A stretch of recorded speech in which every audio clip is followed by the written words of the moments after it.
So today we are going to look at the aftermath of the second battle between Rudy and Orsted. And if you guys haven't seen the first part of this video, then make sure to watch it before watching it. So after his battle with Orsted, his life returns to normal. Orsted heals Rudy as promised, and both his missing upper limbs are regrown. Orsted gives him a magic bracelet, which possibly prevents him from being spied on by Hitogami. Orsted also instructs Rudy to contact him again once his magic has replenished. Rudy reflects that he doesn't regret betraying Hitogami, and in fact feels that Orsted is much more trustworthy. So after returning, Rudeus informed all those who helped him against Orsted that he lost the battle, and in fact has now joined him as his subordinate.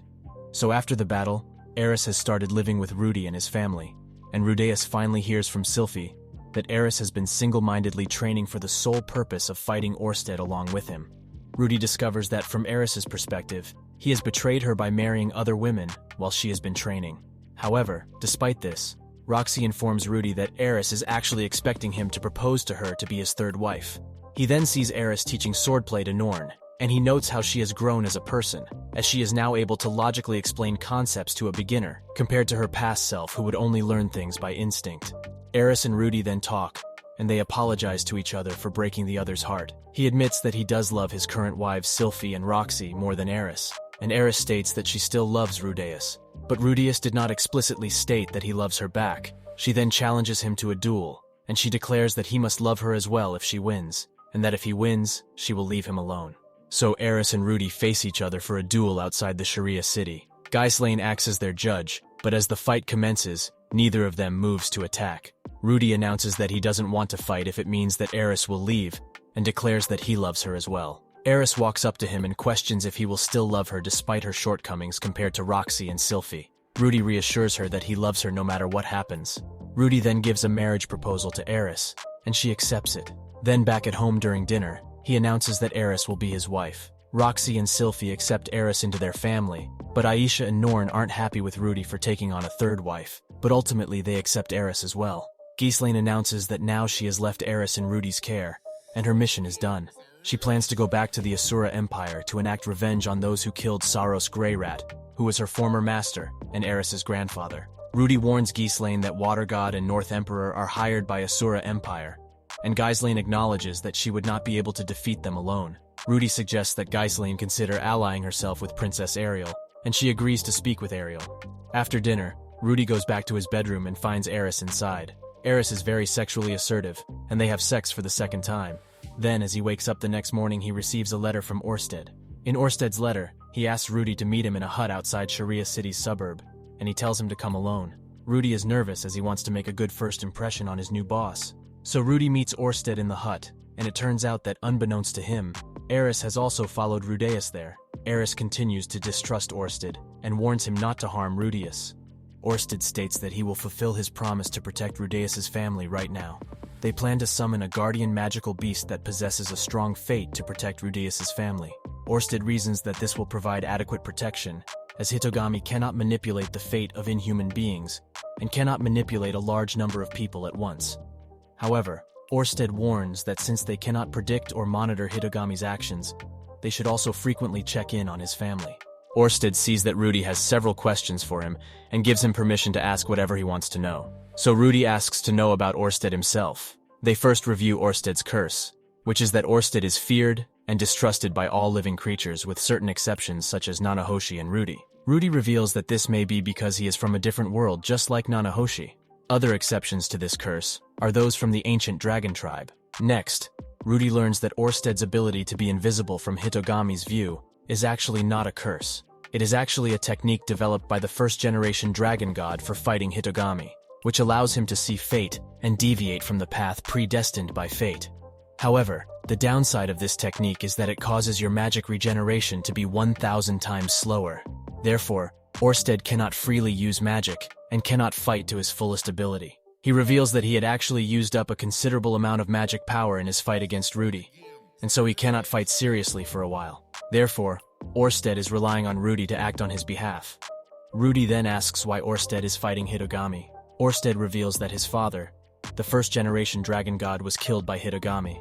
Since then, the ancient dragon tribe's greatest wish and the sole reason for the existence of subsequent dragon gods is to defeat Hitogami. Orsted reveals that he is from the 100th generation of Dragon God, and that he was sent from the past to the present by his father, using a method of reincarnation. Orsted also reveals that he has been alive for the past 2,000 years. Rudy thinks to himself that Orsted's grudge against Hitogami is too strong to be solely fueled by revenge for his father. He asks Orsted to clarify the reason for his grudge, but Orsted gives a vague answer. Nevertheless, Rudy decides to trust Orsted. Rudy then asks about the Laplace factor, and he reviews what he knows about Laplace. He says that Laplace was responsible for a war 400 years ago. He had a lot of magic power, but was unable to use battle aura. He was ultimately sealed by Perugius and 2 others, but will soon revive in the future. And he was the one who caused the downfall of the Supered tribe. Orsted reveals that Laplace's method of reviving is the same as the method of reincarnation used by the Dragon tribe. Laplace was previously a demon dragon king, who was one of the 5 first-generation dragon generals. But once Laplace fought against the first-generation dragon god, and later he realized that Hitogami had manipulated him. So he became the dragon god's subordinate once again, while fighting Hitogami. The first-generation dragon god died, while Laplace survived. He escaped the collapsing dragon world and drifted to this world. He became the second-generation dragon god, and his goal was to defeat Hitogami. Laplace started the human-demon race war and fought the fighting god, who was Hitogami's apostle. As a result of the battle, Laplace has lost his memory, and his soul was split into 2 halves, the demon god and the technique god. Demon god Laplace lost the power of dragons, but retained his magic knowledge and magic power. He also hated the human race, and so rallied the demon race to exterminate humans. The other half, known as the technique god Laplace, lost the power of magic, but retained his knowledge of techniques. He created the 7 great powers rankings, and his goal was to overthrow Hitogami. Orsted also explains that the first-generation dragon god invented the method of reincarnation, where you send one's soul into the future by taking over another being's body and ultimately reviving. However, to reduce the chance of the other being's body rejecting one's soul, the dragon god implanted his factor into multiple people. This factor is passed on to their descendants and modifies their bodies slightly. Orsted explains that many Dragon Tribe members have used this method of reincarnation, including Perugius. Prior to being sealed by Perugius, demon god Laplace distributed his factor and sent his soul into the future for the purpose of reincarnating himself. And currently, people with Laplace's characteristics and possessing the Laplace factor are beginning to appear. Characteristics such as an aptitude towards magic, having a large amount of magic power, green hair, and having demon eyes at birth are signs of having Laplace factor. Sylphie and Rudy are examples of such people, but Orsted reassures Rudy that he and Sylphie are not Laplace himself. Orsted further reassures Rudy that while Rudy did reincarnate, he likely reincarnated in the body of a baby who was destined to be stillborn, and therefore did not displace someone else's life. Rudy next asks Orsted about the Mana Calamity. However, Orsted is unable to give any further information. Rudy then shares with Orsted the diary from his future self. He then clarifies the terms of his working relationship under Orsted, and Orsted reassures Rudy that he will receive breaks to see his family. Next, Rudy asks about receiving the money to support his family, to which Orsted gives him a valuable dagger and a bag of gems, which can be sold for considerable sums of money. Orsted says he will read the future diary, and they agree to meet again the next day. The next day, Rudy goes back to the hut to meet Orsted. He comes alone this time, but outside the hut, he sees Zenoba lying face down, but he was still alive. Orsted explains that the previous night Zenoba went to collect the broken magic armor and unexpectedly encountered Orsted. Due to Orsted's curse, Zenoba decided to fight him. Fortunately, instead of fighting Zenoba, Orsted used hypnosis magic to put Zenoba to sleep for a few hours. So Orsted and Rudy then resume their main discussions. Orsted has finished reading the future Rudy's diary. But before discussing that further, he asks Rudy to recount all his conversations with Hitogami. So Rudy describes each of his encounters and conversations with Hitogami in detail, including the advice given and its consequences. After hearing this, Orsted suggests that Hitogami seems to have manipulated Rudy to change history, and that given that Rudy has strong fate, history was originally not supposed to change. However, Orsted still doesn't understand why Hitogami changed history to this degree. Orsted thinks that he will try to once again change history to one that is favorable to him. Rudy wonders if they can collect the hidden treasures and reach Hitogami, but Orsted replies that the last treasure is in Laplace's possession, who will revive in about 80 years. Orsted believes that Hitogami has the ability to be trusted by all living beings, and so he has difficulty dealing with irregularities such as Rudy. Orsted states that their first mission is to readjust history so that Ariel will become Asura Kingdom's queen.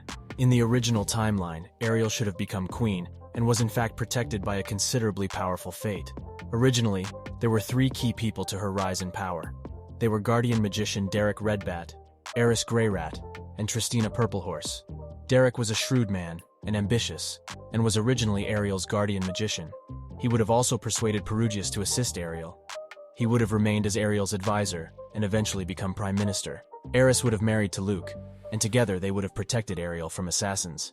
Tristina was a child from Asura's upper aristocrat Purplehorse family, but she was abducted when she was 8 years old and became a sex slave to Senior Minister Darius Ganius.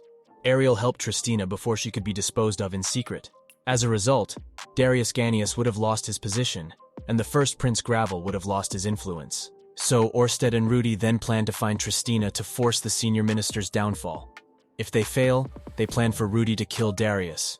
Orsted reveals that in January, the information that the king has fallen ill will arrive, but until then, they will continue their preparations. They consider using the magic armor that is currently broken, but they need time to miniaturize it, so they shelve that idea for now. Instead, Orsted promises to give Rudy a robe, since he cannot wear battle aura. They discuss fighting god's armor, which was built by Demon Dragon King Laplace. While it gives you great power, it also controls your mind, similar to the Superd tribe's spears. Orsted also gives Rudy a magic circle that can summon a guardian magical beast to protect his family. Rudy plans on summoning the beast tomorrow. Rudy worries that one of his descendants will become Laplace, but Orsted reassures him that this will not be the case. Rudy asks Orsted to forgive Nanahoshi for luring him during their fight, and he places the blame on himself, so Orsted agrees to forgive her. Orsted also gives him a ring that works like a compass, allowing Rudy to contact Orsted in emergencies. Rudy then leaves the hut and carries Zenoba back to Ginger's room. Later, Rudy reflected on the fact that Orsted implied that there would always be a next time if they failed. He considers the possibility that Orsted may have time travel abilities similar to his future self. Rudy pushes these thoughts out of his mind and vows to try his best without relying on do-overs. Rudy works on improving his combat power by sparring with Eris. He asks Cliff and Zenoba to repair and improve the magic armor by making it smaller and more efficient. Rudy then gathers his family to their garden as he plans to summon the guardian magical beast. Various family members distrust Orsted and are skeptical that Orsted's summoning magic circle is safe. But Rudy reaffirms his trust in Orsted. Rudy activates the magic circle and ends up summoning Arumanfi, who is a servant of Perugius. Arumanfi is very annoyed at being separated from his connection with Perugius and demands that Rudy cancel their new contract. So they quickly cancel Arumanfi's new contract with Rudy, with help from Perugius. After this, Rudy tries the summoning again. And this time he pictures summoning a lion, but he ends up summoning a large dog. Eris soon points out that the dog looks similar to the holy beast that they met in Dorudia village. Rudy worries about angering the Dorudia tribe for taking away the holy beast, but he finally decides to make a contract with the holy beast. They then name him Leo. Later, Luke comes to Rudy's house and directly asks for his support in Ariel's bid for the throne of the Asura kingdom. Ariel has given up on persuading Perugius to support her. Rudy suspects that Luke has been influenced by Hitogami, just like in his future self's timeline. But Luke denies knowing Hitogami. He says he is making this request on his own accord. Rudy tells Luke that he will consider his request to support Ariel and get back to him later. Rudy thinks to himself that he isn't sure if supporting Ariel would be acting in accordance with Hitogami's plans, so he wants to consult with Orsted first. Soon Rudy meets with Orsted. They update each other on what has happened in the last 10 days. Rudy tells Orsted that the holy beast Leo was summoned as his guardian magical beast. Orsted is surprised that such a powerful beast was summoned. They feel that the safety of Rudy's family is now nearly guaranteed. Rudy informs Orsted that he has asked Cliff to help solve Orsted's curse by developing a magic tool. On the other hand, Orsted has asked Perugius to help Ariel become queen, but Perugius refused, as he isn't certain that Ariel is worthy of becoming queen. Rudy informs Orsted about Luke's visit with him, about the fact that Luke may be Hitogami's apostle, and that Luke asked for Rudy's support for Ariel. After hearing everything, Orsted insists they should still help Ariel. However, Orsted suggests killing Luke as he is quite certain that Luke is Hitogami's apostle. However, Rudy is reluctant to kill someone, and especially an acquaintance like Luke. Rudy responds that he is concerned that if they kill Luke, they will take away a major source of emotional support for Ariel, and that he may be vital for her to become queen. And furthermore, Hitogami may have taken into account that Orsted would try to kill Luke. Orsted agrees to hold off on the idea of killing Luke. Rudy asks Orsted how many people Hitagami can manipulate. Orsted replies that Hitagami can use the future sight on up to 3 people. Although he could manipulate more people without using future sight, he typically limits himself to manipulating 3 people. Next, Orsted gives Rudy a robe as previously promised, to improve his defense in combat. It has considerable magic resistance, and is highly blade resistant. It also reduces the weight of the wearer by half, and allows one to move very quickly. Back at home, Rudy has a discussion with Sylphie. He confirms that he will be supporting Ariel in becoming the queen as per Orsted's orders. Sylphie remains distrustful of Orsted, and asks what Orsted has to gain by doing this. Rudy replies that Orsted wants political connections. Orsted's plan is to ask Perugius to support Ariel, as Perugius already has political influence. They discuss the fact that Rudy will be going to Asura Kingdom to support Ariel. Sylphie states that she wants to come as well to support her friend. But Rudy warns Sylphie to be aware that Hitagami can manipulate anyone, and he also reveals that Luke is likely being manipulated. After hearing this, Sylphie declares that if Luke ever were to betray Ariel, she would kill Luke. Rudy thinks to himself that if they were forced to kill Luke, he would take it upon himself to do it. Rudy, along with Sylphie, goes to Sky Castle and sees Ariel having tea with Nanahoshi. Ariel looks tired and depressed, and they join Sylphie for tea. Nanahoshi tells Rudy that Orsted has forgiven her for her betrayal. Ariel notes that while she was afraid of Orsted, she didn't hate him. After hearing this, Rudy wonders if Orsted's curse is less effective on her, and if Hitagami may be manipulating her. Ariel muses that she had planned to ask for Rudy's support in the past, but decided against it, because she felt Rudeus was too powerful, and she wasn't worthy to control that power. Rudy counters that while he has great magic power, he considers himself an average person, with all the worries of an average person. He tells Ariel that he intends to support her, and Ariel is very grateful for it. She inquires if supporting her was Orsted's idea, but Rudy lies so that he can feed Hitagami false information by Luke. He tells her that it was actually his idea to support her. But he also has Orsted's blessing. Ariel's group discusses that their first goal is to gain Perugius on their side, because he has a wide influence. Rudy brings up the question that Perugius asked, which says, "What is the most important factor to a king?" Perugius promised that if Ariel came up with the correct answer, he would offer her his support. Rudy thinks to himself that Ariel's former guardian magician, Derek Redhat, would have been the one to tell her the correct answer to the question. So, he asks Ariel about Derek. Ariel suddenly remembers that Derek's death was what inspired her to become king. She recounts how Derek sacrificed himself to save her life, and prior to that, she had no interest in being king. She recounts Derek's final words, which implored her to become the king. Inspired by the sincerity of his dying words, she decided to strive for the throne. Despite Ariel remembering her reason for wanting to be king, she is still unable to answer the question of what is a king's most important factor. So what Rudy does next in order to find the answer and to make Ariel the queen is very interesting, and I will discuss that in next part of this video. So yeah, that's all for this video, and thanks for watching.